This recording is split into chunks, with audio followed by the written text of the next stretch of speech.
Hello dear friends, कैसे हैं आप सब। तो डियर, इस वाले वीडियो में हम आपके साथ बात करेंगे सी एंटर या एसएसएम के नवंबर 2022 अटेम्प्ट के क्वेश्चन पेपर का। सबसे पहले डियर, जब मैंने ये पेपर देखा, वाओ व्हाट्स अ पेपर। मतलब मैं ये कह सकता हूं कि लास्ट फ्यू अटेम्प्ट्स का ये इजीएस्ट पेपर था।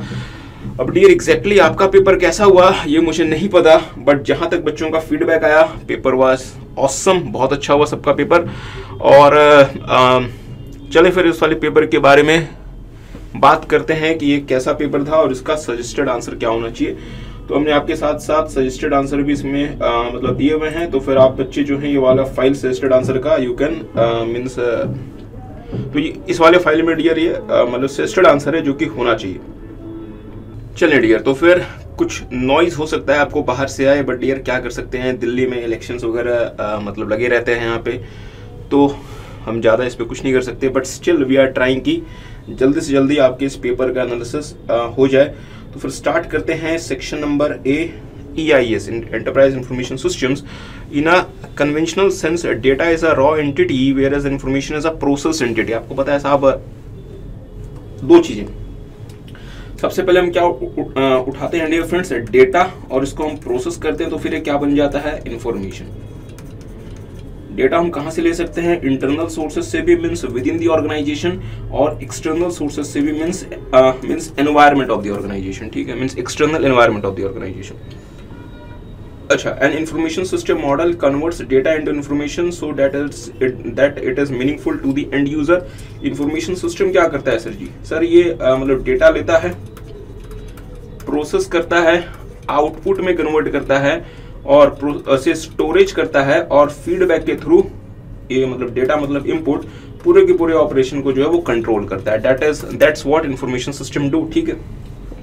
अच्छा, व्हाट आर दो steps involve in accomplishing this as an IS model. तो फिर ये क्या क्या स्टेप्स इन्वॉल्व होते हैं? सबसे पहले क्या लेना, इनपुट लेना, इनपुट लेके इसको प्रोसेसिंग करना, प्रोसेसिंग करके आउटपुट में कन्वर्ट करना, देन इसको स्टोर करना, और फीडबैक के थ्रू पूरे के पूरे मैकेनिज्म को मतलब कंट्रोल करना।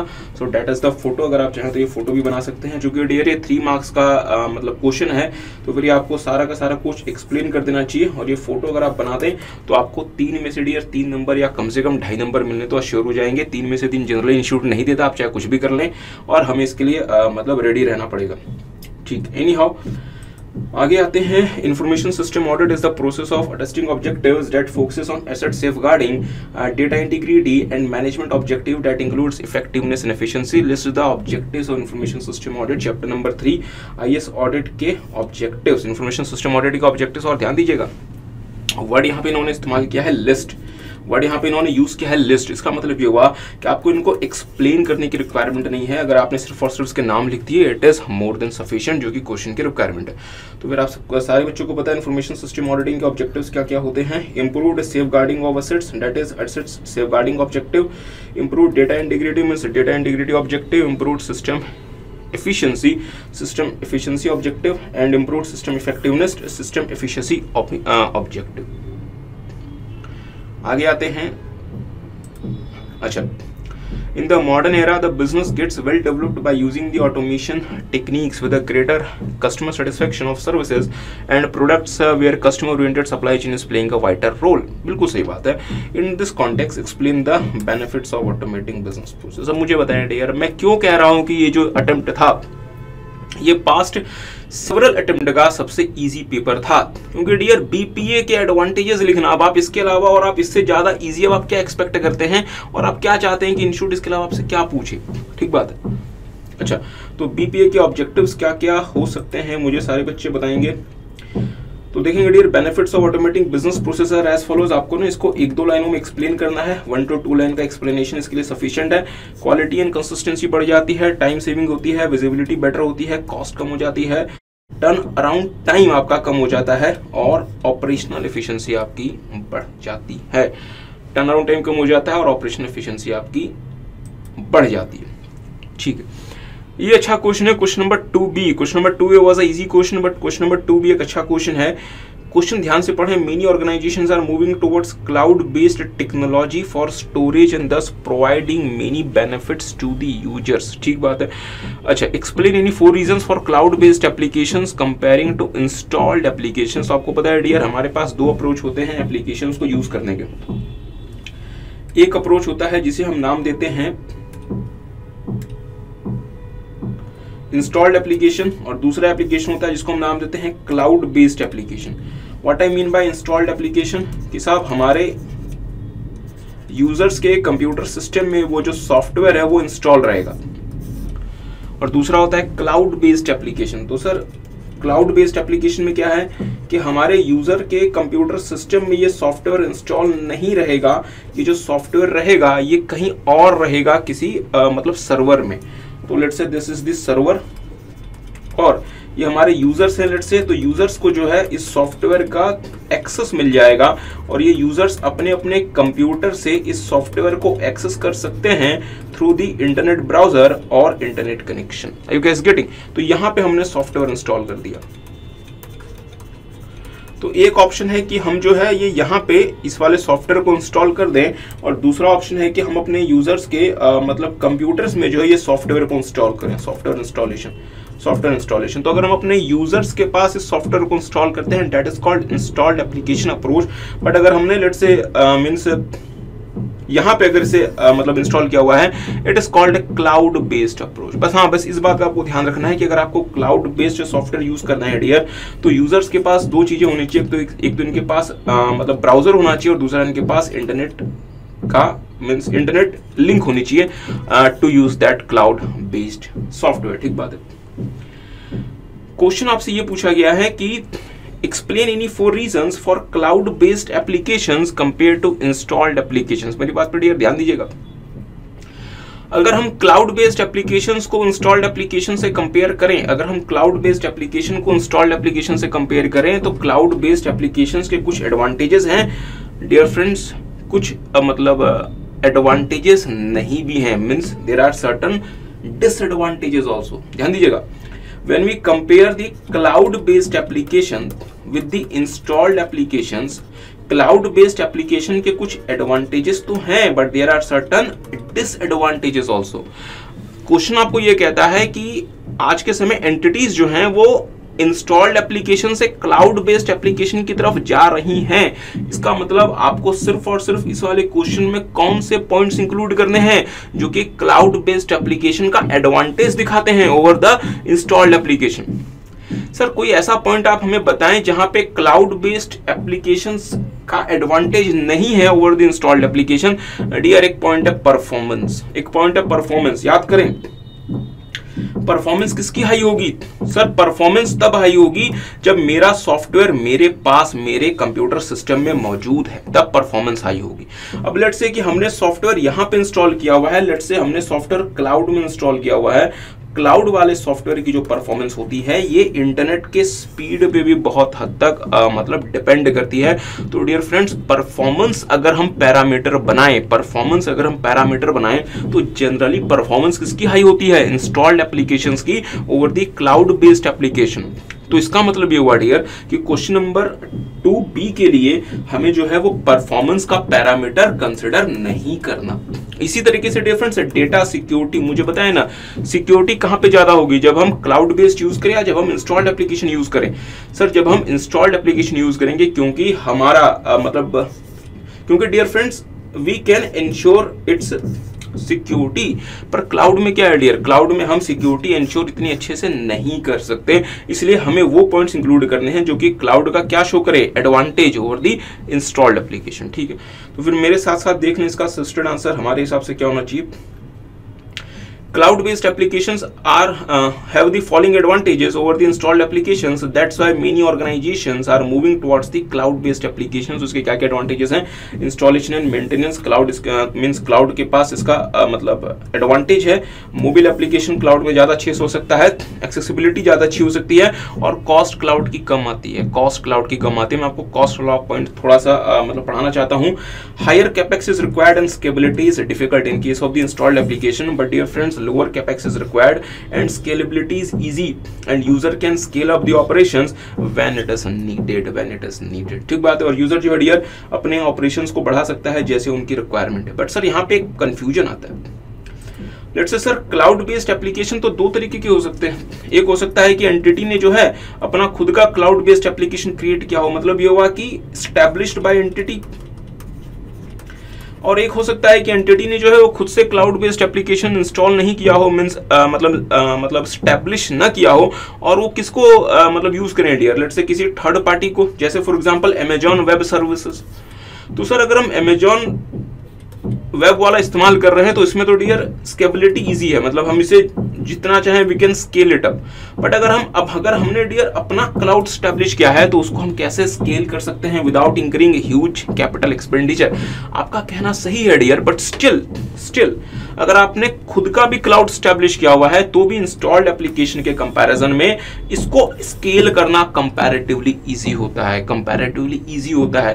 प्लीज मेरी बात पर ध्यान देंगे डियर, अगर आप खुद का भी क्लाउड अगर आप यूज करते हैं स्टिल इंस्टॉल्ड एप्लीकेशन के मतलब कंपेयर में इसको स्केल करना इजी होता है। क्या सर आप हमें कोई एग्जांपल देना चाहेंगे? लेट्स से डियर फ्रेंड्स, आपने चार्टर्ड अकाउंटेंट बन के बहुत बड़ी एक सीए फर्म बनाई और लेट्स से कि आपके पास 1000 एम्प्लॉइज हैं। तो आपने इन 1000 एम्प्लॉइज के लिए क्या किया? आपने अपना क्लाउड स्टैब्लिश कर लिया, you have established your own cloud. तो फिर आपने क्या किया होगा? आपने एक बहुत ही पावरफुल मतलब सर्वर बाय किया होगा और इसमें आपने एक सॉफ्टवेयर इंस्टॉल करवाया होगा, क्रिएट करवाया होगा, और आपके जितने भी एम्प्लॉइज हैं आपने सब एम्प्लॉइज को इस सॉफ्टवेयर का लिंक दे दिया होगा।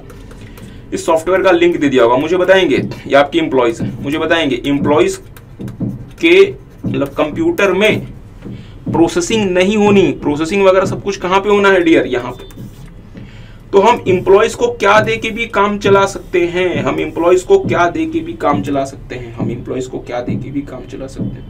मीन्स कंप्यूटर्स एम्प्लॉइज के क्या भी हो सकते हैं सर, थिन कंप्यूटर से भी काम चल सकता है, मतलब एम्प्लॉइज के पास थिन कंप्यूटर्स या थिन क्लाइंट से भी काम चल सकता है। और डियर फ्रेंड्स, थिन क्लाइंट जो होता है वो एक थिक क्लाइंट के मुकाबले बहुत ज्यादा चीपर अमाउंट में आता है।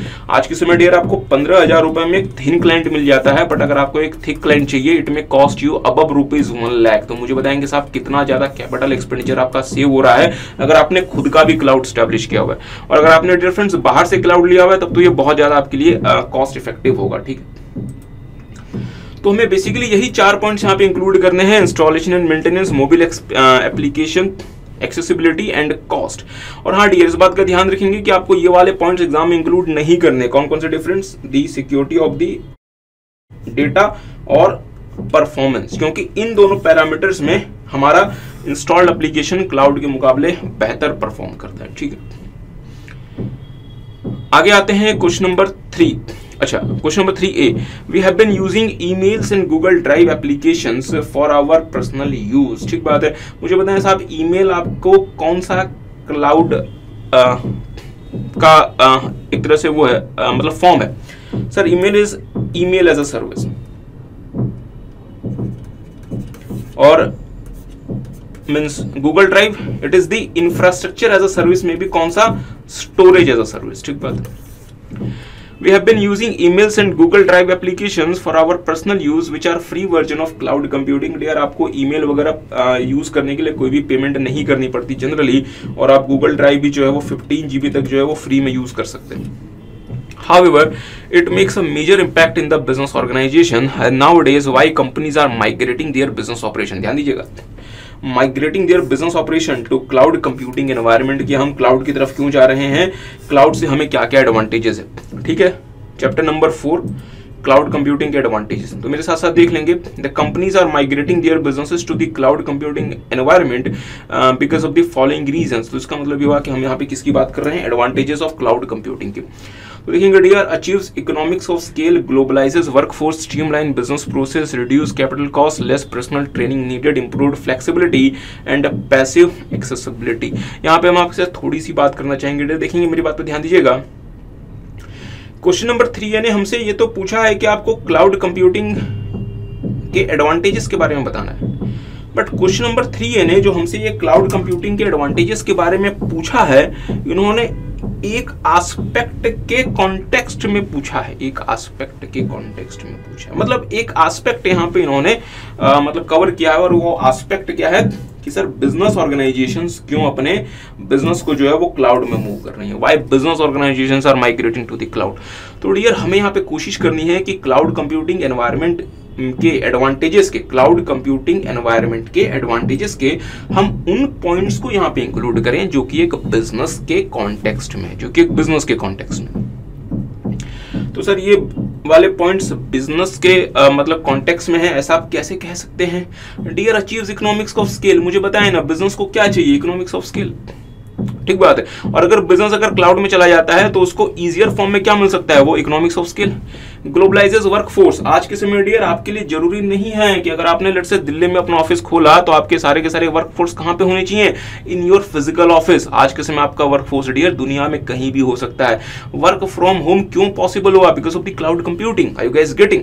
अच्छा, स्ट्रीमलाइन बिजनेस प्रोसेस, आप अपने बिजनेस प्रोसेस को ज्यादा बेहतर तरीके से स्ट्रीमलाइन कर सकते हैं। सर कैसे? कस्टमर प्लस मतलब सप्लायर के साथ आप ज्यादा बेहतर तरीके से लिंक हो सकते हैं, चाहे वो दुनिया में कहीं भी हो। कैपिटल कॉस्ट आपकी कम हो जाती है। सर कैसे कह सकते हैं कि हमारी कैपिटल कॉस्ट कम हो जाती है? डियर फ्रेंड्स, अगर आप क्लाउड की तरफ माइग्रेट करते हैं तो आपको आईटी इंफ्रास्ट्रक्चर का खुद से एक्विजिशन, इंस्टॉलेशन, मेंटेनेंस, ऑपरेशन वगैरह नहीं करना पड़ता। अब ये किसकी रिस्पॉन्सिबिलिटी बन जाता है? सर ये अब ये क्लाउड कंप्यूटिंग वेंडर की रिस्पॉन्सिबिलिटी बन जाता है, ठीक है। Less personal training required, means आपको अपने एम्प्लॉइज को बहुत ज्यादा ट्रेनिंग वगैरह देने की रिक्वायरमेंट नहीं होती। फ्लेक्सिबिलिटी बिजनेस की बढ़ जाती है, और पैसिव एक्सेसिबिलिटी, आप जब चाहें डियर आप वो क्लाउड कंप्यूटिंग सर्विसेज यूज कर सकते हैं। अमेजॉन जो है डियर वो अमेजॉन क्लेम्स की अमेजॉन का जो अप टाइम होगा that would be 99.99% uptime ये आपको अमेजॉन वेब मतलब services will going to provide you. तो इसका मतलब ये हुआ कि आप इसको कहीं से भी एक्सेस कर सकते हैं, any time anywhere. So these are the advantages of the cloud computing environment from a business point of view. तो आपको वही पॉइंट्स यहाँ पे इंक्लूड करने चाहिए जो कि एक बिजनेस के कॉन्टेक्स्ट में ज्यादा रेलेवेंट हो, ठीक है। आगे आते हैं डियर क्वेश्चन नंबर 3B। अच्छा, fixed assets process is used to ensure that the immovable asset of an enterprise are dressed for financial accounting related purposes in order to accomplish those tasks. What are the typical steps of fixed asset process to follow? मुझे बताएं chapter number 1 में आप और क्या question expect कर रहे थे, fixed asset process में क्या क्या चीजें आती हैं, तो मेरे साथ साथ देख लें। Typical steps of fixed asset processes are as follows: procuring asset, registering, adjusting, transferring, depreciating and finally the means disposing the asset. तो ये हमारे स्टेप्स हो सकते हैं फिक्स्ड एसेट प्रोसेस में। तो आगे आते हैं क्वेश्चन नंबर 4A। अब बताएं मैं क्या बोलूं इस क्वेश्चन पेपर के बारे में। ये तो मुझे लगता है कि ये तो क्वेश्चन आरटीपी में इतने बार आ गया कि जिसका कोई काउंटिंग नहीं है। तो क्वेश्चन ये कहता है कि अगर आपको अपने बैंक में सही तरीके से सीबीएस को इंस्टॉल कर देना है तो आपको क्या क्या स्टेप्स का ध्यान रखना चाहिए ताकि सीबीएस जो है वो सही तरीके से मतलब कंट्रोल्ड वे में आपके बैंक में काम कर सके। तो साहब हमें ये चीजों का ध्यान रखना पड़ेगा: planning, approval, selection, design, develop और procure, testing, implementation, maintaining, support, updation and audit. आपको इन बातों का ध्यान रखना पड़ेगा अगर आप चाहते हैं कि आपके बैंक में जो है वो सीबीएस जो है वो सही तरीके से इफेक्टिव तरीके से इंस्टॉल हो जाए और वो आपको सही तरीके से रिजल्ट दे सके।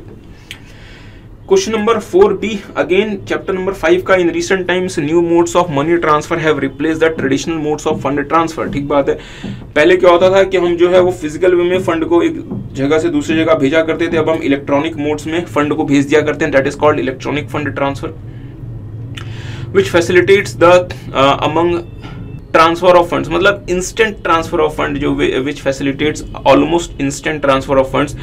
Define ETF and explain its benefit कि साहब इलेक्ट्रॉनिक फंड ट्रांसफर के बेनिफिट्स क्या क्या हैं और इसका मतलब इलेक्ट्रॉनिक फंड मतलब ट्रांसफर क्या होता है and what are its types. आपको पता है डियर 3 तरीके के इलेक्ट्रॉनिक फंड ट्रांसफर आप जनरली यूज करते हैं। एक है RTGS, एक है NEFT और दूसरा एक है IMPS इमीडिएट पेमेंट सर्विस। अच्छा, मेरे साथ साथ देख लें, electronic fund transfer is one of the modes of remittance which facilitates instant transfer of funds between two मतलब centres electronically. Its type includes RTGS national electronic fund transfer and IMPS immediate payment services. ठीक है, अच्छा, आगे आते हैं। Computers are used extensively to process data and to provide information for decision making. However uncontrolled use of computers can have a wide spread impact on a society. Explain the factors influencing the need for control and audit of an information system. Again dear, chapter number 3 का ये expected question है, तो मेरे साथ साथ देख लें dear क्या क्या इश्यूज बन सकते हैं. Factors influencing the need for control and audit of the information system are as follows. Organisational cost of data loss, cost of incorrect decision making, cost of computer abuse, value of computer hardware software and personnels, higher cost of computer errors and maintenance of privacy. So these are the points you can include. और हाँ, एक line में इसको explain कर दें. Finally, today ERP system can cover a wide range of functions such as HR, supply chain management, customer relationship management, financials, etc. And integrating them into one unified database. आपको बताया dear, ERP को लेकर आने का purpose ही क्या था कि हम क्या यूज करेंगे, वन यूनिफाइड डेटाबेस, जिसको हम क्या नाम दे सकते हैं, सेंट्रल डेटाबेस. ठीक है. As an IT consultant of a company, how will you influence the management to migrate their activities to ERP system by explaining the benefits? मतलब मुद्दे वाली बात है कि आपको ERP के benefits यहाँ पे explain करने हैं. तो ERP के benefits क्या क्या हो सकते हैं? Difference in information integration, मतलब reduction of lead time, on time shipment, reduction in cycle time, increased flexibility, reduced quality cost, better customer satisfaction, etc. मुझे बताएं डियर, इस वाले पेपर में अगर कोई बच्चा क्लियर नहीं करता या SSM में एग्जामिशन लेकर नहीं आता, तो मुझे बताएं इसमें किसका दोष है, हु इज रिस्पॉन्सिबल, मतलब किसके एंड पे यहाँ पे फॉल्ट है.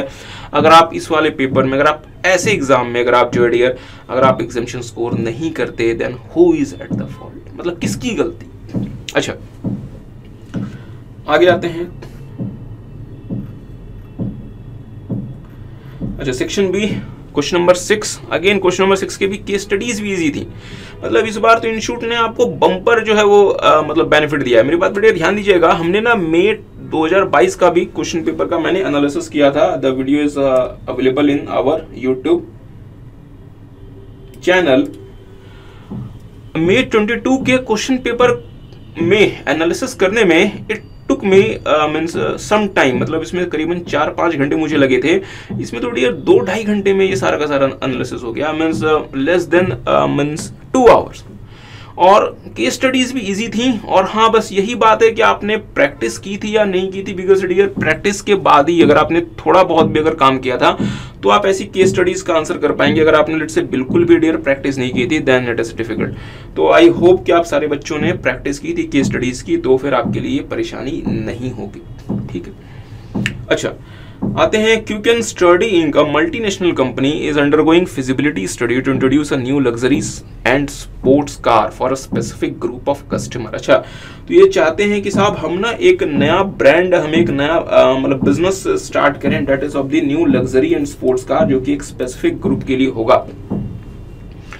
The product is meant for customers with extending preferences and special requirement. मतलब ये जो प्रोडक्ट हम लेकर आ रहे हैं ये हर किसी को पसंद नहीं आएगा. मतलब this is not a mass product, this is not a mass product. ये कुछ खास लोगों के लिए है मतलब प्रोडक्ट. ठीक बात है. तो अगर आपने डियर ये वाले वर्ड्स यहाँ पे पढ़े कि ये कुछ खास लोगों के लिए प्रोडक्ट है, तो आपको समझ में आना चाहिए कि कंपनी किस तरफ जा रही है. पॉटर्स के 3 जेनरिक स्ट्रेटेजीज कौन कौन सी हैं sir? Cost leadership, differentiation and focus. तो फोकस में क्या होता है बेसिकली कि हम एक लार्ज ग्रुप ऑफ मार्केट के लिए काम ना करके एक स्पेसिफिक ग्रुप ऑफ कस्टमर्स के लिए काम करते हैं, और उन्हें हम ज्यादा बेहतर तरीके से जो है we will try to means serve them. ठीक है. तो जैसे आपने पढ़ा कि ये जो है ये लार्ज ग्रुप ऑफ कस्टमर्स के लिए नहीं है, बट ये उन लोगों के लिए जिनकी एक स्पेसिफिक मतलब रिक्वायरमेंट है. तो आपके माइंड में आ जाना चाहिए कि हम यहाँ पे कौन सी स्ट्रेटेजी इस्तेमाल कर रहे हैं, फोकस. क्योंकि ये जो बाकी 2 है dear, that is meant for the broad market. ठीक है. और हाँ, एक और छोटी सी बात, जब भी डियर फोकस आता है तो फोकस स्ट्रेटेजी अकेले नहीं आती, वो या तो साथ में होती है इन दी कॉस्ट लीडरशिप या इन द या with the means differentiation strategy. ठीक है. तो हमें आइडेंटिफाई करना है कि यहाँ पे इन्होंने कौन सी स्ट्रेटेजी अडॉप्ट की. अच्छा, the product is not a standard one as such, the target market is also narrow. ठीक बात है. तो इसका मतलब अल्टीमेटली इन्होंने आपको बोल दिया कि साहब हम अल्टीमेटली क्या फॉलो कर रहे हैं, फोकस स्ट्रेटेजी. हम किसी ब्रॉड मार्केट को फॉलो नहीं करें. मुझे बताएं डियर, इससे ज्यादा केस आपको क्या बताएगा कि हम अल्टीमेटली कौन सी स्ट्रेटेजी फॉलो कर रहे हैं. अच्छा, company knows that the demand of the product is large enough to be profitable for the company. ठीक बात है, मेरी बात पर डिफरेंस थोड़ा सा ध्यान दीजिएगा। फोकस स्ट्रेटेजी में हम कुछ ही लोगों के लिए काम कर रहे होते हैं, बट इतने भी कम वो लोग नहीं होने चाहिए कि जिससे हम प्रॉफिट ही ना कमा पाए। तो यहाँ पे कंपनी ने कुछ लोगों के लिए ही काम करने का फैसला किया है, बट वो कुछ लोग भी कंपनी को ठीक ठाक पैसा कमा के दे देंगे। The large enough to be profitable for the company, ठीक है, but small enough to be ignored by the other major industry players. मतलब ये हुआ कि हम जो है इसमें काम करके भी हम ठीक ठाक पैसा कमा सकते हैं। ऐसा नहीं कि हमने जो एरिया मतलब आइडेंटिफाई किया है इसमें हमें अच्छा खासा मीन्स प्रॉफिट नहीं हो, ऐसा नहीं है। The company wants to position itself in the niche market. Niche market again किसके लिए डील करता है? फोकस स्ट्रेटेजी के लिए, ठीक है। बट अभी तक हमें जनरली ये नहीं पता कि आप फोकस में कौन सा यूज कर रहे हैं, कॉस्ट का फैक्टर यूज कर रहे हैं या फिर आप अपने आप को अलग शो कर रहे हैं, मीन्स यूनिक फीचर्स का आप जो है वो इसमें यूज कर रहे हैं। अच्छा, the company wants to position itself in the niche market with the prime consideration to offer unique features in the market for in the product for the target market. अच्छा, तो ये कह रहे हैं कि साहब हम फोकस में तो जा रहे हैं, बट फोकस में हम सस्ता सामान नहीं बेचेंगे या फिर हम उसको चीप रेट में नहीं बनाएंगे। हम इस प्रोडक्ट में क्या ऑफर करने वाले हैं, सारे बच्चे बताएं, हम इस प्रोडक्ट में क्या ऑफर करने वाले हैं? Unique features. मुझे बताएंगे साहब, यूनिक फीचर्स क्या आसमान में डेवलप हो जाता है, या यूनिक फीचर्स को डेवलप करने के लिए आपको बहुत ज्यादा मेहनत करनी पड़ती है, R&D टीम लगानी पड़ती है, रिसर्च में अच्छा खासा पैसा खर्च करना पड़ता है? आपको क्या लगता है कि यूनिक फीचर्स क्या हमें बैठे बिठाए मिल जाते हैं या फिर उसके लिए बहुत ज्यादा मेहनत करनी पड़ती है? सर, यूनिक फीचर्स के लिए बहुत ज्यादा मेहनत करनी पड़ती है, और अगर आपने एक बार उन यूनिक फीचर्स के लिए बहुत ज्यादा मेहनत कर ली तो जाके आप आईफोन बना सकते हैं, आईफोन 14 मैक्स प्रो, और उसको जो आप डियर 2 लाख रुपए का सेल कर सकते हैं। You guys getting? क्यों? तो sir, why the people are paying ₹2 lakh for an phone for a phone? Because sir, that phone may have some unique features जो कि लोगों को लगता होगा कि हाँ साहब, it worth that amount. Are you guys getting? तो मुद्दे वाली बात क्या है कि आप पेमेंट किसके लिए कर रहे हैं? फॉर द यूनिक फीचर्स, ठीक बात है।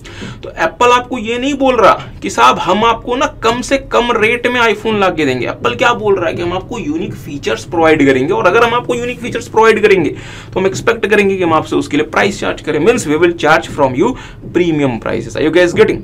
तो मुझे बताएं, अगर मैं इस इंडस्ट्री में काम कर रहा हूं और मैं यूनिक फीचर्स ऑफर कर रहा हूं, तो आपको क्या लगता है कि हम कौन सी स्ट्रेटजी फॉलो कर रहे होंगे?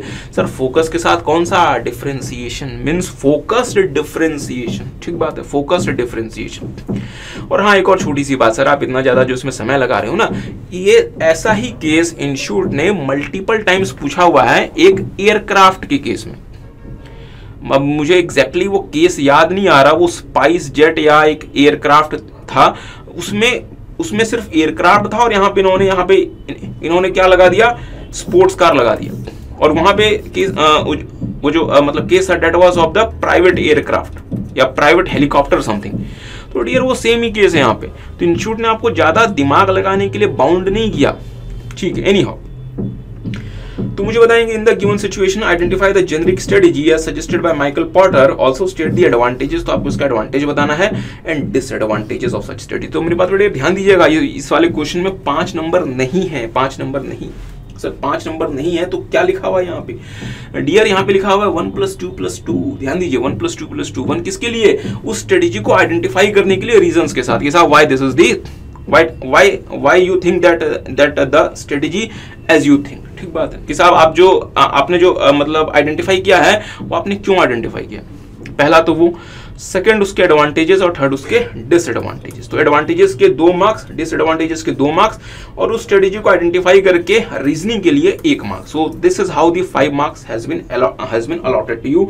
तो मेरे साथ साथ देखेंगे डियर, केस स्टडी में एग्जैक्टली कौन सी स्ट्रेटजी है ये तो आपने आइडेंटिफाई कर लिया, बट यार केस स्टडी के आंसर्स को लिखना अपने आप में एक आर्ट होता है, और ये आर्ट आप प्रैक्टिस से ही सीख सकते हैं। हमने डियर बहुत सारी केस स्टडीज का वीडियो ऑलरेडी आपके लिए फ्री में मतलब शेयर किया हुआ है, आपको उसके लिए किसी भी तरीके का कोई अमाउंट पे नहीं करना, ठीक है। So you can watch those videos of the case studies. तो देखेंगे मेरे साथ साथ केस स्टडीज को हम जनरली कैसे शुरू करते हैं। Considering the facts given in the question, कि साहब जो क्वेश्चन में जो फैक्ट्स हैं उसको कंसिडर करते हुए, अब ध्यान दीजिए, रीजनिंग आपको सिर्फ ये नहीं बताना कि हमने कौन सी स्ट्रेटजी फॉलो की है। Think like a chartered accountant, board में आप हैं बैठे हुए, लेट्स से जियो के बोर्ड में, जहां पे प्लानिंग चल रही है कि हमें नेक्स्ट 5 ईयर्स में 1 लाख करोड़ रुपए का इन्वेस्टमेंट करना है जियो के बोर्ड में, 1 लाख करोड़ रुपीस का। आप सिर्फ ये बता दें कि हाँ सर जी इन्वेस्टमेंट कर दो, तो ऐसे काम नहीं चलेगा। आपको बताना पड़ेगा कि इस 1 लाख रुपए, 1 लाख करोड़ रुपए का जो आप कंपनी के बोर्ड को कह रहे हैं साहब कि इन्वेस्टमेंट कर दो, what are the reasons for the same, आपके पास क्या ग्राउंड है इस इन्वेस्टमेंट को जस्टिफाई करने का। You guys getting? So think like a chartered accountant. सिर्फ और सिर्फ ये स्ट्रेटेजी आइडेंटिफाई कर देना, ये कोई बहुत ज्यादा कोई अच्छी बात नहीं है। आपने स्ट्रेटेजी आइडेंटिफाई कर दी, it is well and good, but आपको इसके पीछे जस्टिफिकेशन देनी पड़ेगी कि अगर हम ये सोच रहे हैं तो हम ऐसा क्यों सोच रहे हैं, why we are thinking so. ठीक है, तो मेरे साथ साथ देखेंगे, considering the facts given in the question as Quick and Study Inc has selected a narrow market. Narrow market का मतलब क्या हुआ कि आपने कहां पहुंच गए, फोकस। ठीक बात है, तो साहब फोकस भी तो 2 तरीके से हो सकता है, तो अब हम आगे बात करेंगे कि कौन सा वाला फोकस। ठीक है, and trying to fulfill the demand of the customers having distinctive preferences and specific requirement। चलें, ये बात तो हो गई आपकी फोकस की। In a way better than the competitors by offering unique features। तो डियर ये जो 3 वर्ड्स है ना, these are the 3 golden words, offering unique features। अब आपके जीवन में 3 गोल्डन वर्ड्स क्या है, मैजिकल वर्ड्स क्या है, मुझे नहीं पता, बट इस वाले क्वेश्चन के लिए these are the 3 magical words, offering unique features, क्योंकि ये जो वर्ड्स हैं इसने ही हमें बताया कि कौन सा फोकस। ठीक बात है। Quick and study has adopted focused differentiation study.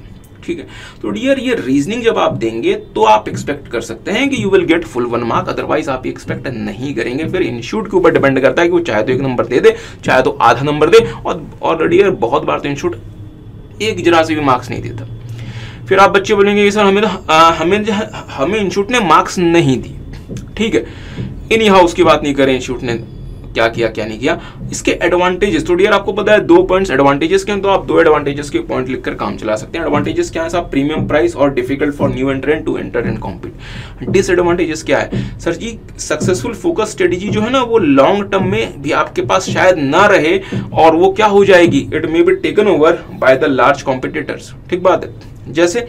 जैसे for example dear sports car किसी जमाने में सिर्फ और सिर्फ फरारी कंपनी बनाती थी, आज के समय डियर दुनिया का हर बड़ा ब्रांड स्पोर्ट्स कार बना रहा है। ठीक है, इसी तरीके से the firm lacking the distinctive competencies may not pursue the focus strategy. Focus strategy को मतलब परस्यू करने के लिए आपके पास कुछ ऐसे एडवांटेजेस होने चाहिए जो कि आपको हेल्प करें उस फोकस स्ट्रेटेजी को सक्सेसफुली परस्यू करने के लिए। कंपिटेंसीज आपके पास होनी चाहिए जो कि आपको हेल्प करे उस फोकस स्ट्रेटेजी को सक्सेसफुल परस्यू करने के लिए। आगे आते हैं dear question number 7A। The strategic management can not counter all hindrance and always achieve success for the organisation. साहब इंस्टीट्यूट क्या चाहता था इस बार इंस्टीट्यूट ये चाहता था कि बच्चा जो है इस बार कम से कम EI सिस्टम की वजह से पेपर में ना रुके और वो क्लियर कर जाए। तो मुझे बताएंगे साहब इसमें आपको क्या करना है, लिमिटेशंस ऑफ स्ट्रेटेजिक मैनेजमेंट। तो अगेन इसमें 2 पार्ट्स हैं। पहला पार्ट है कि आपको इसका आंसर देना है कि क्या ये लाइन जो लिखी हुई है ऊपर में, क्या ये लाइन सही है, और अगर ये लाइन सही है तो आपको जो बताना है difference the limitations of the strategic management. ठीक है, तो उसके 4 नंबर हैं। तो मेरे साथ साथ देख लेंगे। Yes, we agree that the presence of the strategic management cannot counter all hindrances and always achieve success for the organization. Limitations of the strategic management आप इसको थोड़ा बहुत explain करते हैं. So these are the points that you should include. And as environment is highly complex and means turbulent, it is difficult to understand the complex environment and exactly pinpoint how to shape up in and how it will shape up in the future, and accordingly draft a suitable strategy for the same. Strategic management is a time consuming process, cost बहुत ज़्यादा involve होती है, और competitive environment में dear friends जहाँ पे हर कोई जो है वो strategically काम कर रहा है, उस केस में हमें हमारे लिए एक suitable और effective strategy ड्राफ्ट करना इतना आसान नहीं होता। अच्छा, क्वेश्चन नंबर 7 का बी अगेन डियर देखेंगे मेरे साथ साथ। You have been appointed as a CEO in a company which is facing many difficulties in proper execution of the strategy. Explain the leadership role that you should play in pushing for good strategy execution. Leadership role that you should play in pushing for good strategy execution. तो आप क्या क्या leadership role play करते हैं for pushing the good strategy execution? तो मेरे साथ साथ देख लें dear friends, leadership role to be played in pushing for good strategy execution देखेंगे. Staying at the top of what is happening, keeping the organisation responsive to the changing conditions, exercising the ethical leadership, promoting a culture that mobilises and encourage people to execute strategy in the competent manner and pushing for the corrective actions to improve strategy execution. ठीक है. अच्छा, आते हैं question number 8 में. That was a good question. हाँ, ये एक नया केस था, बट इस नए केस में भी इंस्टीट्यूट ने आपको इतना हिंट दिया हुआ है कि अगर किसी बच्चे ने डियर हमारे सिर्फ और सिर्फ रिवीजन वीडियोस भी देखे हुए हैं डियर, तो मैं गारंटी कर सकता हूँ कि सिर्फ और सिर्फ रिवीजन वीडियो देखकर भी ये इस वाले केस को बहुत आसानी से लिख कर आ सकता है. That was a new case जो कि आज तक इंस्टीट्यूट ने नहीं पूछा था. ये जो केस है आपका कौन सा, हाँ, दैट यू कैन स्टडी का, इस तरीके के केस जो है डियर ये बहुत बार आ चुके हैं. जैसे कि हमने आपको बताया कि यहाँ पे इन्होंने जो केस दिया था वो कार के ऊपर दिया था, बट ऐसा सेम केस इन्होंने 3-4 बार प्राइवेट जेट के लिए ऑलरेडी पूछा हुआ है. ठीक है, but that was a new case. Question number 8 में जो केस था that was a new case. ठीक है, बट हाँ, ये नए केस होने के बावजूद ये बहुत ईजी था. अगर आपने हमारे रिवीजन वीडियोस को भी सही से देखा हुआ है, यू कैन इजीली आंसर. ठीक, तो मेरे साथ साथ देख लें. Company started operation in 2015 with product alpha. इसका मतलब ये हुआ कि जब हमने हमारा व्यापार शुरू किया, जब हमने हमारा काम शुरू किया, तो हमने सिर्फ और सिर्फ प्रोडक्ट अल्फा के साथ काम किया. In early 2021, with the intent to have the better presence in the market, the company diversifies by acquiring a company with the product beta. तो इसका मतलब ये हुआ कि हमारे प्रोडक्ट पोर्टफोलियो में पहले सिर्फ और सिर्फ प्रोडक्ट अल्फा था, बाद में हमने जो है वो प्रोडक्ट बीटा को भी इसमें जोड़ दिया. अब हमारे पास 2 प्रोडक्ट हैं, अल्फा और बीटा. ठीक है. अच्छा, after some times it was observed that product beta is not faring well. अच्छा, तो इसका मतलब ये हुआ कि कुछ समय के बाद हमें लगता है यार कि प्रोडक्ट बीटा जो हमारे लिए काम नहीं कर पा रहा. तो इसका मतलब ये हुआ डियर कि आपने जिस कंपनी को एक्वायर किया था, जिसने आपको प्रोडक्ट बीटा दिया, क्या वो एक्विजिशन जो था वो सही नहीं हुआ? कुछ ऐसा ही हमें अभी तक यहाँ तक पढ़ के फील हो रहा है कि प्रोडक्ट बीटा जो कि हमने जिस कंपनी को एक्वायर किया था for and because of which we got the product beta, that product beta is not performing well. इसका मतलब ये हुआ कि कंपनी जो है जिसको हमने एक्वायर किया था शायद वो हमारे लिए मिसमैच है. ठीक है, नहीं हम आगे बढ़ते हैं. तो साहब ये क्यों अच्छे से काम नहीं कर पा रहा, क्यों ये अच्छे से परफॉर्म नहीं कर पा रहा? Aggressive competition was there in market for the product. अच्छा, तो प्रोडक्ट बीटा के लिए साहब बहुत ज्यादा कंपटीशन है मार्केट में. There is a huge competition, cut throat competition. ठीक बात. It was also revealed that though customers are not price sensitive, मतलब यह कि customers are ready to pay, but product was not keeping pace with the fast changing unique features as expected by its customers. ठीक बात है. तो मेरी बात पर फ्रेंड्स थोड़ा सा ध्यान दीजिएगा. किसी जमाने में जब सैमसंग ने फोल्डेबल फोन इंट्रोड्यूस किया था, foldable phone, Samsung was the first company to introduce foldable phone in the market. तो बहुत सारे एनालिस्ट ये कह रहे थे कि एप्पल का डब्बा गोल हो गया, एप्पल को जो है वो पेड़ में जाके लगा दो, क्योंकि अब एप्पल वहीं पे रहेगा, एप्पल को पेड़ में लगा दो. अच्छा, तो साहब मुद्दे वाली बात क्या हुई? आज जो है डियर, आज सैमसंग से आगे निकल गया Apple with its iPhone max 14 pro max something. तो सर आप बार बार एप्पल के प्रोडक्ट का प्रमोशन क्यों कर रहे हैं डियर? ऐसी बात नहीं है. मैं आपको सिर्फ ये कह रहा हूं कि जिस इंडस्ट्री में आप काम कर रहे हैं, जिस इंडस्ट्री में सैमसंग और एप्पल काम कर रही है, वहां पे इनोवेशन इतने ज्यादा स्पीड से हो रहा है कि 2 साल पहले सैमसंग ने फोल्डेबल फोन इंट्रोड्यूस किया, वो नंबर 1 बन गया. आज 2 साल के बाद एप्पल जो है वो अगेन नंबर 1 बन गया. Are you guys getting?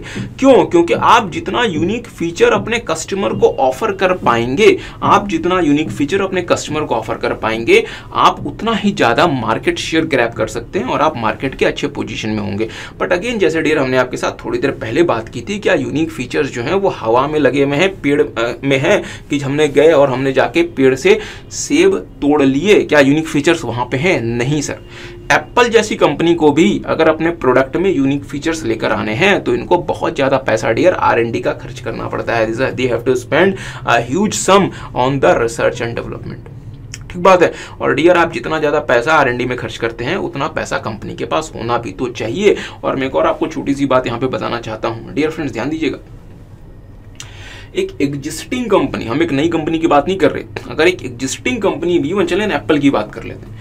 अगर let's say Apple company let's say अपने आने वाले नए फोन के लिए, लेट्स से आईफोन 15 के लिए लेट्स से इन्होंने let's say 10 unique features plan किए हैं, 10 यूनिक फीचर्स प्लान किए हैं।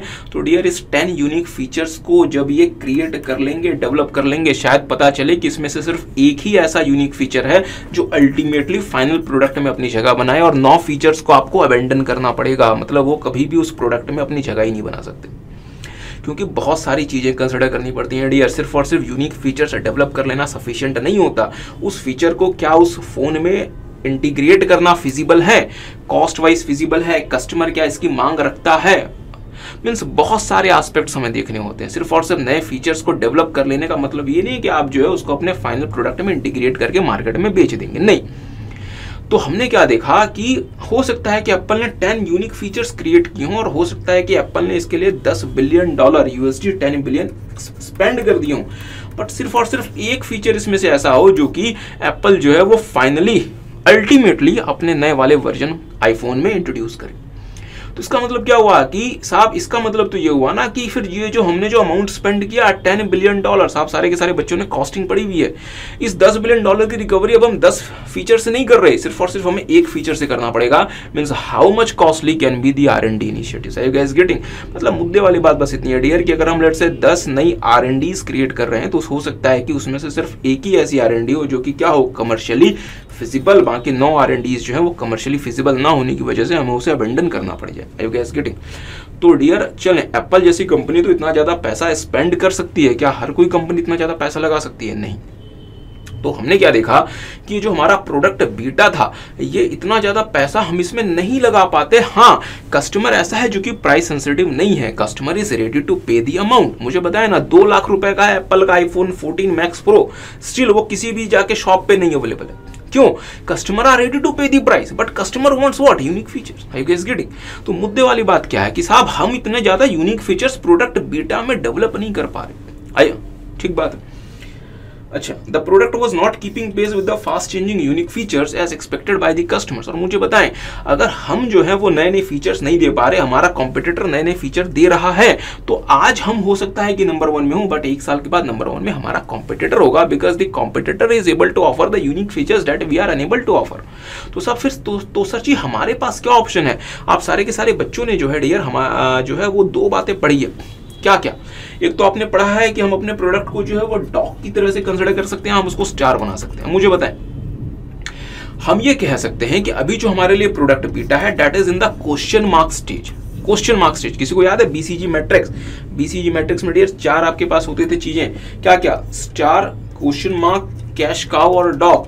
तो अभी हमारा प्रोडक्ट बीटा कहां पर है? क्वेश्चन मार्क स्टेज में। अभी ये हमारा कैश काउ नहीं बना, और नहीं ये अभी हमारे लिए क्या है? डॉग। सर क्यों ये क्वेश्चन मार्क स्टेज में है? क्वेश्चन मार्क स्टेज में ये इसलिए है क्योंकि जिस मार्केट में काम करता है उस मार्केट में तो पैसा है, बट हमारे पास उस मार्केट का शेयर नहीं है। तो अब हमारे पास क्या ऑप्शन है? सारे बच्चे मुझे सोच के बताएंगे हमारे पास क्या ऑप्शन है कि हम इस प्रोडक्ट का क्या करें। हम इस प्रोडक्ट को या तो डॉग बना के डाइवर्स्ट कर दें, या हम इसको स्टार बनाएं, मींस उसमें पैसा लगाएं। पैसा लगाएं तो साहब पैसा लगाने के लिए पैसा होना भी तो चाहिए, पैसा होना भी तो चाहिए। इनियो, तो मेरे साथ साथ देख लें, company has tried one of the retrenchment strategy. यहाँ पे उन्होंने शब्द इस्तेमाल किया रिट्रेंचमेंट स्ट्रेटजी। सारे बच्चे मुझे बताएंगे आपके पास 3 तरीके की रिट्रेंचमेंट स्ट्रेटजी होती है, कौन कौन सी? सर टर्न अराउंड, डाइवेस्टमेंट और लिक्विडेशन। तो मुझे एक बात सारे बच्चे सोच के बता सकते हैं, आगे केस पढ़ने से पहले हमने कहा कि प्रोडक्ट बीटा अभी भी हमारे साथ है, और हमने एक रिट्रेंचमेंट स्ट्रेटजी लगा भी दी, और प्रोडक्ट बीटा अभी भी हमारे साथ है। तो आपने कौन सी रिट्रेंचमेंट स्ट्रेटजी लगाई होगी? मुझे बताएं साहब, कौन सी रिट्रेंचमेंट स्ट्रेटजी लगाई होगी? क्या आपने प्रोडक्ट बीटा में डाइवेस्टमेंट लगा दिया होगा? सर अगर डाइवेस्टमेंट लगा दिया तो फिर अभी हमारे पास कैसे बचा? ये तो खत्म हो जाना चाहिए था। तो इसका मतलब कि अगर ये अभी भी हमारे पास है after using the retrenchment strategy, अगर ये प्रोडक्ट बीटा अभी भी हमारे पास है, तो हमने इसमें पहले क्या लगाया होगा? Turn around. टर्न अराउंड अगर सक्सेसफुल हो जाता तो क्या कंपनी को प्रोडक्ट बीटा को लेके इतनी ज्यादा परेशानी होती, और क्या ये केस पूरा का पूरा बनता? नहीं। सो इट इंप्लाइज कि हमने टर्न अराउंड लगाया और वो टर्न अराउंड पिट गया। Are you guys getting? किसी को बात समझ है? तो डियर फ्रेंड्स, केस को आपको इस तरीके से प्रोसीड करना पड़ेगा, थोड़ा सा आपको ब्रॉड माइंड रखना पड़ेगा और सोचना पड़ेगा कि साहब मैं सीए बन गया और मैं क्लाइंट को बोल रहा हूँ कि साहब 1 लाख करोड़ रुपए लगा दो। तो क्लाइंट आपसे नहीं पूछेगा कि सर जी 1 लाख करोड़ रुपए जो आप हमसे लगवा रहे हो, चलो हम मार्केट से कहीं से पैसा ले भी आएंगे, हमें बताओ ना उसका क्या भविष्य है, उसमें क्या होने वाला है। Are you guys getting? ठीक है, तो फिर सर आगे बढ़ते हैं।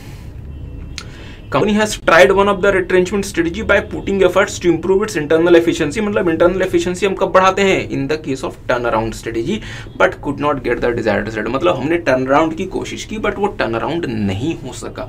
अगर डियर टर्न अराउंड फेल हो गया तो हमारे पास सेकंड ऑप्शन क्या है कि हमें कहां जाना पड़ेगा, डाइवेस्टमेंट में। अगर लेट्स से कि हम प्रोडक्ट बीटा को डाइवेस्ट नहीं करते, इसको अगर हम पकड़ के रखते हैं अपने साथ, तो क्या होगा, तो सर ये हो सकता है कि हमें प्रोडक्ट अल्फा को भी बंद करना पड़े, क्योंकि कंपनी इतने ज्यादा लॉसेस में चली जाए कि कंपनी को ही सर्वाइव करना मुश्किल हो जाए, तो हमें फिर इस कंपनी का लिक्विडेशन करना पड़ जाएगा। आई यू गाइस गेटिंग? तो अगर हमें लिक्विडेशन से बचना है तो फिर बेटर ऑप्शन क्या है हमारे पास कि हम किसका, तो हम क्या कर दें सर, हम प्रोडक्ट बीटा को क्या कर दें, डाइवेस्ट कर दें। ठीक,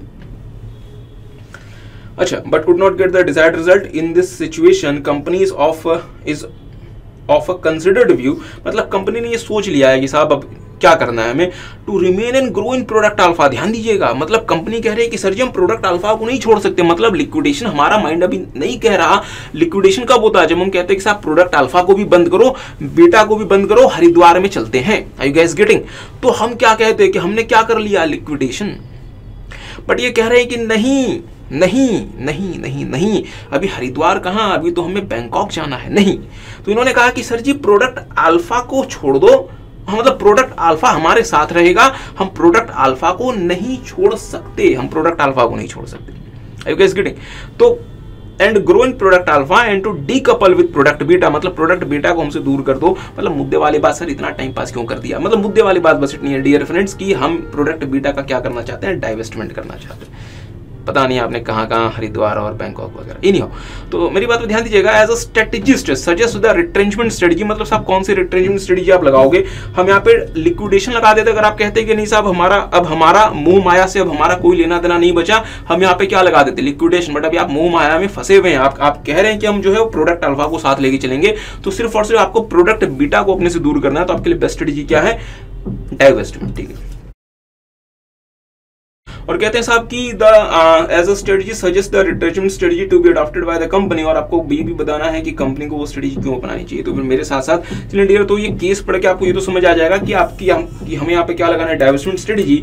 बट आपको सिर्फ और सिर्फ समझ आने से काम नहीं चलेगा। समझ आने के लिए इंस्टीट्यूट ने आपको 1 नंबर दिया है, उसको सही तरीके से लिखने के लिए आपको मार्क्स मिलेंगे। ठीक है, तो मेरे साथ साथ देख लें इसका आंसर कैसे करेंगे। Considering the facts given in the question, as the company has already tried a turn around strategy for its product. Sir आप ये मतलब कैसे कह सकते हैं, बिकॉज हमने ऑलरेडी अपनी इंटरनल एफिशिएंसी बढ़ाने का प्रयास किया था, बट टर्न अराउंड फेल हो गया and the company wants to continue with product alpha. मुझे बताएं साहब, आपको पता है रिट्रेंचमेंट में 3 स्ट्रेटजीज होती हैं, कौन कौन सी, टर्न अराउंड, लिक्विडेशन और दी डाइवेस्टमेंट स्ट्रेटजी। तो हमने कहा कि टर्न अराउंड तो आपने ऑलरेडी ट्राई कर लिया बट वो फेल हो गया, तो साहब अगर टर्न अराउंड एक बार फेल हो गया तो क्या हम फिर से उसी को ट्राई कर लें, नहीं सर। ठीक है, मींस रिट्रेंचमेंट में 3 में से एक स्ट्रेटजी तो हट गई। रिट्रेंचमेंट में 3 होते हैं ना, लिक्विडेशन, टर्न अराउंड और डाइवेस्टमेंट। सर आपने लिक्विडेशन पहले क्यों लिख दिया, एनीहाउ। तो साहब हमने टर्न अराउंड ट्राई कर लिया, ये पिट गया, अब हम इसे दोबारा ट्राई नहीं करने वाले, मतलब इसमें से एक ऑप्शन हट गया। बट कंपनी क्या चाहती है, company wants to continue with product alpha. इसका मतलब ये हुआ कि हम लिक्विडेशन में भी नहीं जा रहे, तो फिर हमारे पास बचा क्या, रिट्रेंचमेंट के साथ डाइवेस्टमेंट। ठीक है, अच्छा, and decouple with product beta, it is unable to keeping pace with the fast changing unique features as desired by the customer, so the most suitable retrenchment strategy remains for product beta is its a divestment. के साथ इसका क्या करते हो, divestment. अगर आपने इस तरीके से इसका आंसर लिखा डियर, तो मुझे ऐसा नहीं लगता कि इंस्टीट्यूट आपके मार्क्स काटेगा। तो देखेंगे dear reasons for the adoption of divestment strategy. But dear यहाँ पे थोड़ी सी बात, मेरी बात पे ध्यान दीजिएगा, आपने लेट्स से डाइवेस्टमेंट स्ट्रेटजी के 5-6 रीजंस पढ़े होंगे, बट डियर यहाँ पे सारे के सारे रीजंस जनरली नहीं आएंगे, क्योंकि यहाँ पे आपको जो रीजंस देने हैं डियर, आपको इस वाले केस के कॉन्टेक्स्ट में देने हैं। मुझे बताएं ना, हम अगर प्रोडक्ट बीटा को डाइवेस्ट कर रहे हैं, कि अगर हम प्रोडक्ट बीटा को डाइवेस्ट करने की सोच रहे हैं, तो क्या हम इसलिए सोच रहे हैं कि हमारे पास बेटर इन्वेस्टमेंट अपॉर्चुनिटीज अवेलेबल है? नहीं सर, नहीं, ये कहीं नहीं लिखा कि हम प्रोडक्ट बीटा को डाइवेस्ट करके बेटर इन्वेस्टमेंट, कि हम जो है वो पैसा कहीं और ज्यादा अच्छे तरीके से लगा सकते हैं। क्या यहाँ पे ये लिखा हुआ है कि प्रोडक्ट बीटा आपके लिए जो है वो परसिस्टेंट नेगेटिव कैश फ्लो कमा के दे रहा है? नहीं सर, अभी ऐसा सिचुएशन जनरली शायद नहीं आया। तो हमारे लिए डियर जो सबसे ज्यादा सुटेबल पॉइंट्स हैं डाइवेस्टमेंट के वो कौन कौन से हैं, तो देखेंगे डियर आपको इस वाले आंसर में ये वाले 3 पॉइंट्स आपको जरूर से कवर करने चाहिए। बाकी 2 पॉइंट्स आप चाहे तो कवर करें चाहे तो कवर ना करें, कोई ज्यादा इंपैक्ट नहीं आएगा, बट ये 3 पॉइंट्स आपको प्राइमरली जरूर से कवर करने चाहिए। और अगर बाकी भी अगर आप कवर कर देंगे that is going to be the complete answer. ठीक है, अच्छा, तो primary reasons relevant for this case जो कि आपको आपके आंसर में जरूर से आना चाहिए। सबसे पहले business that was acquired prove to be mismatch and can't be integrated with the company. इसका मतलब साहब आपने जो कंपनी खरीदी थी प्रोडक्ट मतलब बीटा वाली, वो आपके बाकी बिजनेस के साथ ना मैच नहीं कर पा रही। इसकी वजह से प्रोडक्ट बीटा जो है वो आपको सुटेबल रिजल्ट नहीं दे रहा।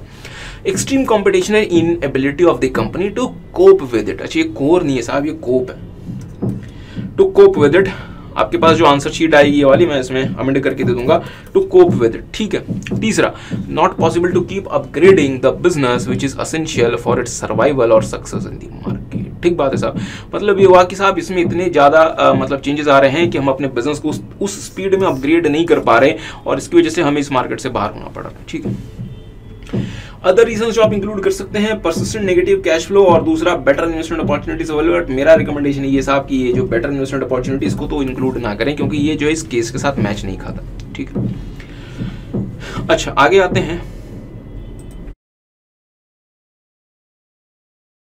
Cost leadership strategy. अच्छा, cost leadership strategy, under what circumstances an organisation can gain competitive advantage for the cost leadership strategy. Dear friends बहुत ध्यान से, under what circumstances an organisation can gain advantage from the cost leadership strategy. This is a very good question कि साहब cost leadership strategy हम सुनते हैं कि बहुत अच्छी है, बट सर जी इसका एडवांटेज कब होगा, किन सिचुएशंस में कॉस्ट लीडरशिप स्ट्रेटेजी आपको एडवांटेज देगी? मुझे बताएं,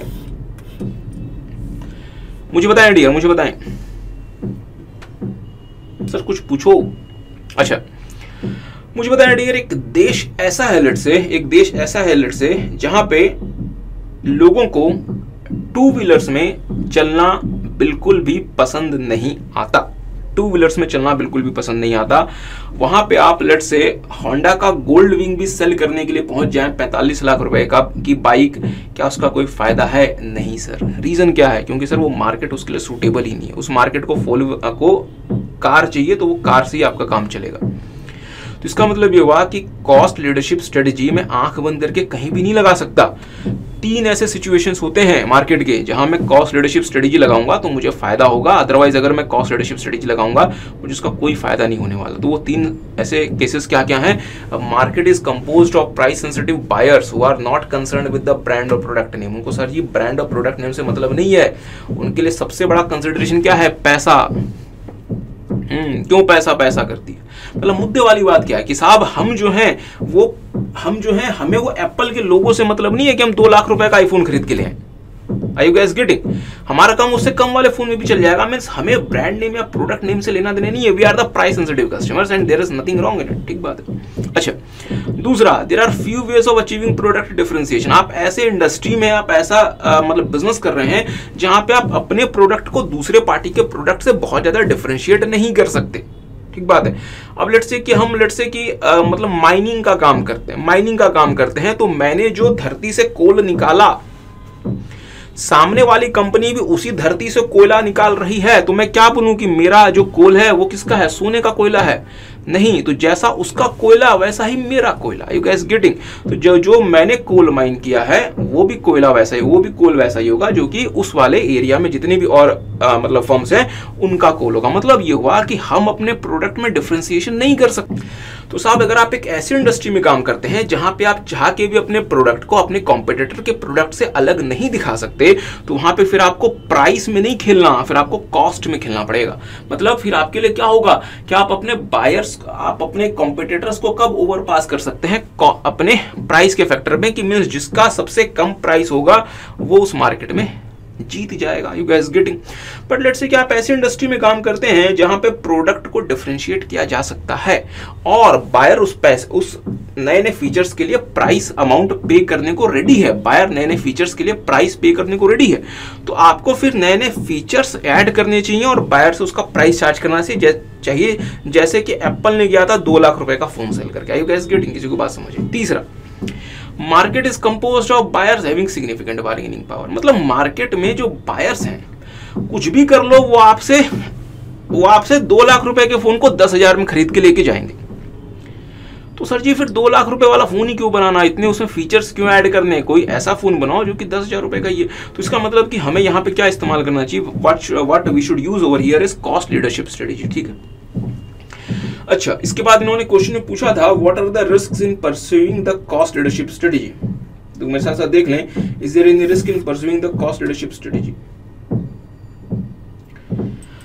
देख लें dear, competitors may imitate the successful cost leadership strategy. जो कॉम्पिटिटर है उसे कॉपी करके वो भी उसमें आ सकता है। और एक बहुत इंपॉर्टेंट फैक्टर है dear friends, new inventions and innovations in the industry can make the cost leadership strategy ineffective.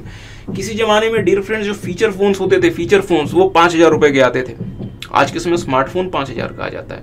क्यों? क्योंकि सर इंडस्ट्री में इतना इनोवेशंस हुए कि कॉस्ट लीडरशिप स्ट्रेटेजी जो है वो बहुत ज़्यादा रेलेवेंट नहीं बची। That strategy became irrelevant because of the huge inventions and innovations in the industry. ठीक है, अच्छा सर काफ़ी ज़्यादा टाइम हमने आपका लगा दिया, आगे आते हैं। अच्छा, this is a very good question. अब डियर ऐसे ऐसे क्वेश्चंस देखने में तो इजी हैं, बट आप इसको कितने अच्छे तरीके से एग्जाम में स्ट्रक्चर करके आ सकते हैं, that is where the game lies. मतलब ये हुआ डियर कि ये क्वेश्चंस तो बड़े इजी लगेंगे आपको मतलब देखने में, बट चूंकि डियर मैंने अपने पिछले कुछ मतलब सालों में I have checked more than 200 to 300 copies of the students of EISSM and इसके पहले जो होता था आपका मतलब ITSM, और इतने इजी क्वेश्चंस का बच्चा ऐसे आंसर करके आता था कि डियर दैट वाज हॉरिबल। और उसके पीछे एक रीजन होता था, वो होता था लैक ऑफ प्रैक्टिस। कि साहब आपने कभी प्रैक्टिस की नहीं, राइटिंग प्रैक्टिस कभी नहीं की, कभी मॉक टेस्ट नहीं दिए, कभी कुछ लिख के देखा ही नहीं। एनीहाउ, तो मेरे साथ साथ देखेंगे the TOWS matrix is a tool for generating strategic options या फिर choices. Do you agree with the statement, how it can help a strategist in decision making. तो ज़्यादा समय आपका नहीं लगाएंगे, तो मेरे साथ साथ पढ़ लें। थ्रू SWOT एनालिसिस, क्योंकि आपको पता है dear TOWS is what, it is the extension of the SWOT analysis. ठीक, through SWOT analysis entity gets understanding of its strength, weakness, opportunities and threats. TOWS matrix helps the entity to match its strength and weakness with the environmental opportunities and threats, thereby helping the managers to select proper strategy based on the outcomes। ठीक बात है, इसका मतलब ये है कि जब हमने सोर्ट किया होता है तो हमें खुद की स्ट्रेंथ, वीकनेस और मार्केट की अपॉर्चुनिटीज और थ्रेट्स के बारे में पता चल जाता है। बट आप सिर्फ उसको पता कर लेने से क्या होगा, बात तो कब होती है ना, बात तो तब होती है ना कि जब हम अपनी स्ट्रेंथ यूज करें और अगर मार्केट में अपॉर्चुनिटी है तो उसको हम अपने फेवर में कन्वर्ट कर लें। असली काम तो तब होगा ना जब हमारे पास स्ट्रेंथ हो, और अगर मार्केट में अपॉर्चुनिटी है तो मार्केट में अपॉर्चुनिटी है, अपॉर्चुनिटी निकल गई, हम अपनी स्ट्रेंथ को लेके बैठे रह गए, फायदा क्या हुआ? तो साहब आप विनर कब हैं? जब आपने अपना स्ट्रेंथ इस्तेमाल किया और मार्केट की अपॉर्चुनिटी को ग्रैब किया। ठीक है, लेट्स से साहब मार्केट में अपॉर्चुनिटी नहीं है, मार्केट में थ्रेट है, तो आप अपनी स्ट्रेंथ को इस तरीके से इस्तेमाल कीजिए कि वो थ्रेट आपको ज्यादा डैमेज नहीं कर सके और आपदा को भी अवसर में कन्वर्ट करने का प्रयास करें। ठीक बात है। चले साहब, हमारे पास वीकनेस है, मार्केट में अपॉर्चुनिटी है। आपके पास वीकनेस है, मार्केट में अपॉर्चुनिटी, तो जल्दी से अपनी वीकनेस को घटाएं, नहीं तो अदरवाइज वो अपॉर्चुनिटी कोई और लेके निकल जाएगा। ठीक है, और मतलब आखिरी में आपके पास वीकनेस है, मार्केट में थ्रेट है, अब तो ईश्वर ही आपका भला कर सकता है, तो कोशिश करें कि वीकनेस को कम करें और इस थ्रेट के इंपैक्ट को मिनिमाइज करें। तो ये आपने ये 4 मैचिंग्स कब की डियर, टोस मैट्रिक्स के हिसाब से। तो मेरे साथ साथ देख लें यहाँ पे, hence it is a tool of generating strategic choices for the organization based on the outcome of the TOS matrix. Following strategic options choices can be identified। और आपको इसको एक एक लाइन में एक्सप्लेन कर देना है, क्योंकि 4 नंबर का क्वेश्चन था शायद। तो पहला ऑप्शन क्या हो सकता है डियर, पहला केस क्या हो सकता है कि हमारे पास स्ट्रेंथ हो, मार्केट में opportunity, that is called maxi, कि जल्दी से स्ट्रेंथ यूज करके मार्केट की अपॉर्चुनिटी को अपने फेवर में कन्वर्ट कर लें, और यहाँ पे आपको अग्रेसिवली प्ले करना चाहिए। ठीक है, दूसरा साहब हमारे पास तो स्ट्रेंथ है बट मार्केट में थ्रेट है, बट यहाँ पे अगर आप ज्यादा अग्रेसिव होंगे ना तो मार्केट का थ्रेट आपकी बैंड बजा देगा। तो ऐसी गलती ना करें, आपके पास तो मैक्सिमम है चीजें, बट मार्केट साहब जी क्या कर रहा है, मिनिमाइजेशन पे काम कर रहा है, तो आपको यहाँ पे थोड़ा सा कंजर्वेटिव होकर काम करना चाहिए। यहाँ पे बेवजह का अग्रेशन दिखाना सही नहीं है। हमारे पास वीकनेस है। अब डियर हमारे पास वीकनेस है, क्या हम अग्रेशन शो करना शुरू कर दें? नहीं सर जी, इससे ज्यादा खतरनाक स्थिति और क्या होगी। बट मार्केट में अपॉर्चुनिटी है, तो डियर कोशिश करें कि कम से कम अपने कॉम्पिटिटर के लेवल पे तो रहें। अगर उनसे अगर आप आगे मतलब बढ़ के उस अपॉर्चुनिटी को अपने फेवर में कन्वर्ट कर सकते हैं, that is the best situation. But अगर आप वैसा नहीं कर सकते, कम से कम कॉम्पिटिटर के लेवल तक तो रहे, मींस कॉम्पिटिटिव स्ट्रेटेजी, और आपके पास भी कुछ नहीं, मार्केट के पास भी कुछ नहीं, तो प्रयास करें कि अपने आप को जितना समय तक हो सके मतलब you should held yourself in the organisation, means you should be in the means defensive position. ठीक बात है, डिफेंसिव स्ट्रेटेजी आपको अपनानी चाहिए। आगे आते हैं क्वेश्चन नंबर 9। अच्छा 9A हो गया। 9B स्ट्रेटेजिक इंटेंट कि क्या क्या एलिमेंट्स हैं डियर, आपको पता है स्ट्रेटेजिक इंटेंट्स के एलिमेंट्स क्या क्या हैं। Vision, mission, business definition, business model, goals and objectives. तो कोशिश करें कि इसको थोड़ा थोड़ा एक्सप्लेन कर दें। अच्छा question number 10 was a good question. Question number 10 है the growth rate of A and B limited. Growth rate, अच्छा the growth rate of A and B limited, growth rate was around 10% per annum during the last decade. मतलब साहब पिछले सदी में मतलब कुछ समय तक पहले हम ना 10% के रेट से ग्रो कर रहे थे, बट सर जी फिर हमारा जो ग्रोथ रेट है वो कम होना शुरू हो गया और अब हमारी ग्रोथ रेट 1% के आसपास आ गई है। The company is facing twin problem के साथ हम ना दो तरीके की परेशानी फेस कर रहे हैं। पहला है one the strategy is not implementing as plan के साथ हम जो स्ट्रेटेजी प्लान करते हैं वैसे हम कभी इंप्लीमेंट ही नहीं कर पाते। दूसरा the result produce by the strategy is not in conformity with the intended goals, और जो स्ट्रेटेजी हमें रिजल्ट देती है हमने जो प्लान किया होता है उसके बीच में कोई मैच नहीं है।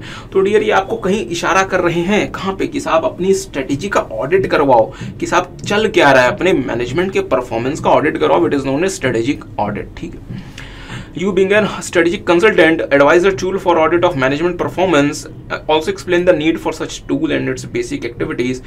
तो डियर मेरे साथ साथ देख लें यहाँ पे आपको किसके बारे में बात करनी है, स्ट्रेटेजिक ऑडिट के बारे में। Considering the facts given in the question, the company is facing the problem like strategy is not implementing as planned and the result produced by the strategy are not in the conformity with the intended goals। इन सारे के सारे हालात को देखते हुए हमारे पास जो best मतलब टूल है that is the strategic audit. Strategic audit is a tool of the audit of the management performance. तो नीड ऑफ स्ट्रेटेजिक ऑडिट क्या है कि सर जी ये सो दीस आर द पॉइंट्स और यहाँ पे आपको इसके कुछ बेसिक एक्टिविटीज परफॉर्म करनी है। आगे आते हैं question number 10 well designed, question number 10B a well designed strategic management system can fail if insufficient attention is given to the human resource dimension। इसको आपकी स्टेटमेंट के बारे में आपको थोड़ी सी बात करनी है, तो साहब आप यहाँ पे कर सकते हैं a well designed strategic management system can fail if insufficient attention is given to the human resource management। Human resource problem arises in the business when a business implements a strategy can usually be traced to one of the three causes। और इसके बारे में थोड़ी सी explanation दे दें। I expect कि अगर आपने इसको सही से एक्सप्लेन कर दिया तो 5 में से डियर 3 साढ़े 3 नंबर तो आपको मिल जाएंगे। सो अब ये हिंदी वर्जन है तो डियर तो फिर हम कंक्लूड करते हैं बिकॉज हमने शायद 1 घंटे के आसपास लगा दिया आपका। तो मुद्दे वाली बात है डियर डेट वाज हम कह सकते हैं कि कह सकते हैं that was a most awesome opportunity means November 2022 का जो मतलब पेपर था आपको अपने EISSM में कम से कम एग्जामिनेशन स्कोर करके रख लेने के लिए।